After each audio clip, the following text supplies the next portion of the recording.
নির্যাতনকে বন্ধ করতে চাই।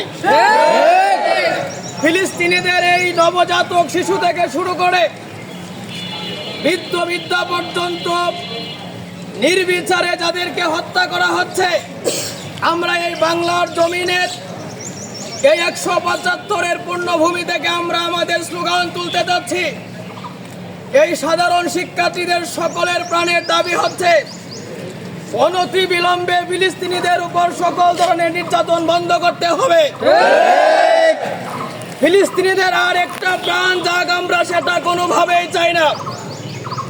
নারায়ে তাকবীর, আল্লাহু আকবার। পথরের হাতিয়ার গর্জে ওঠো আরেকবার, ফিলিস্তিনের হাতিয়ার গর্জে ওঠো আরেকবার, পথরের হাতিয়ার গর্জে ওঠো আরেকবার, গর্জে ওঠো আরেকবার, পথরের হাতিয়ার। Boycott boycott Israil, boycott boycott boycott Israil, boycott ইসরাইলের কালো হাত ভেঙে দাও ঘুরিয়ে দাও, ভেঙে দাও ঘুরিয়ে দাও ইসরাইলের কালো হাত। Boycott boycott Israil, boycott Israil, boycott boycott boycott boycott boycott Israil, boycott ইসরাইলের কালো হাত ভেঙে দাও ঘুরিয়ে দাও, ভেঙে দাও ঘুরিয়ে দাও ইসরাইলের কালো হাত। নারায়ে তাকবীর, আল্লাহু আকবার।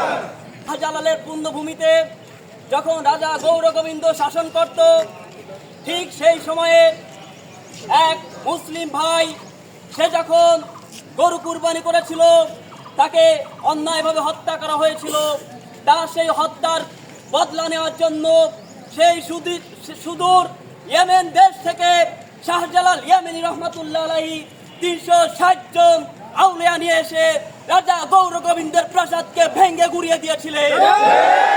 যখন ফিলিস্তিনে নির্যাতন করা হচ্ছে, যখন ফিলিস্তিনকে উৎখাত করা হচ্ছে তাদের জমি থেকে, আজ যখন ফিলিস্তিনের পক্ষে পৃথিবীর রাজা বাদশারা, মুসলিম শাসকেরা যখন তাদের থেকে মুখ ফিরে নিয়েছে, ঠিক সেই সময়ে আল্লাহ রাব্বুল আলামিন ঠিক সেই সময়ে কলম্বিয়া ইউনিভার্সিটি থেকে অমুসলিমদের মাধ্যমে ফিলিস্তিনিদের পক্ষে আওয়াজ তুলেছে।